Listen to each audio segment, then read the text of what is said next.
நகரத்தில் சில பெண்கள் கொடூரமாக கொலை செய்யப்படுறாங்க. தன்னைதானே கடவுள்னு நம்புற ஒரு சைக்கோ கொலையாளி இரவு நேரத்தில் தனியாக இருக்கும் பெண்களை வீட்டுக்குள்ளே புகுந்து கொடூரமாக கொள்றான். அவங்களோட விரலை வெட்டி ரத்தத்தால் ஐ எம் காட்னு எழுதுகிறான். அதே நேரத்தில் இந்த பக்கம் நம்ம ஹீரோவை காமிக்கிறாங்க. காலேஜில் ஒரு ரஃப் மற்றும் டஃப்பான ஆளாக இருக்கான். யாராவது பிரச்சனை பண்ணால் முதல் ஆளாக நிற்பான். அவன் ஒரு பொண்ணை காதலிக்கிறா.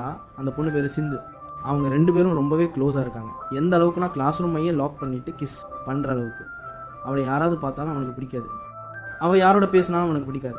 அதே நேரம் தேவாவோட அப்பா ஒரு நேர்மையான மனிதன் மகனோட நடத்தையை பார்த்து ரொம்பவே அவமானப்படுறாரு. இதுக்கிடையில் அங்கே கொலைகள் தொடர்ச்சியாக நடக்குது. போலீஸ்க்கு எந்த ஒரு குழுவும் கிடைக்கல.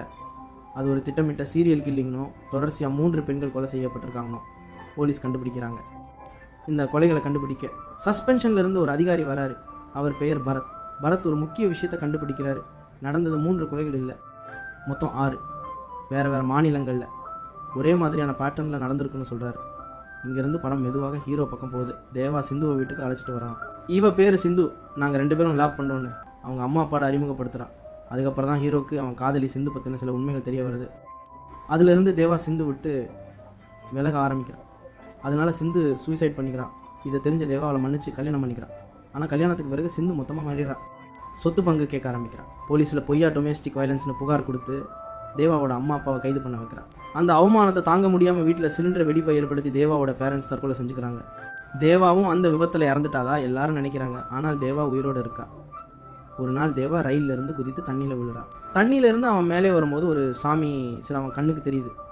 அவன் அந்த சிலையை பார்த்து, நீ கடவுளாக என் வாழ்க்கை ஏன் இப்படி ஆச்சு, என் அம்மா அப்பா ஏன் சாகணும், என்னை ஏமாத்தினவங்களுக்கு நீ தண்டனை கொடுக்க மாட்டியா இன்னும் கோபமாக கத்துறான். அப்போ அவனுக்கு ஒரு எண்ணம் தோணுது, நான் ஏன் கடவுள்கிட்ட கேட்கணும், நானே கடவுளாகிறேன் அப்படின்னு சொல்லிட்டு அங்கேருந்த ஆயுதத்தையும் முகமூடியையும் எடுக்கிறான். பொய்யான ஹராஸ்மெண்ட்டு, பொய்யான குற்றச்சாட்டு கொடுத்து ஆண்களோட வாழ்க்கையை சிதைச்ச பெண்களை எல்லாம் கொலை பண்ண ஆரம்பிக்கிறான். இங்கே தான் ஆடியன்ஸ்க்கு ரிவீல் ஆகுது. அந்த 6 பெண்களை கொண்ட கொலையாளியும் இவன் தான். போலீஸ் தேடிட்டு இருக்க சைக்கோவும் இவன் தான். கடைசியாக ஹீரோயினை கொல்றதுக்காக அவளை கடத்துக்கிறான். ஆனால் போலீஸ் அவனை சுற்றி வளைச்சிருது. அதன் பிறகு பரத் அவனை சுட்டுறான்.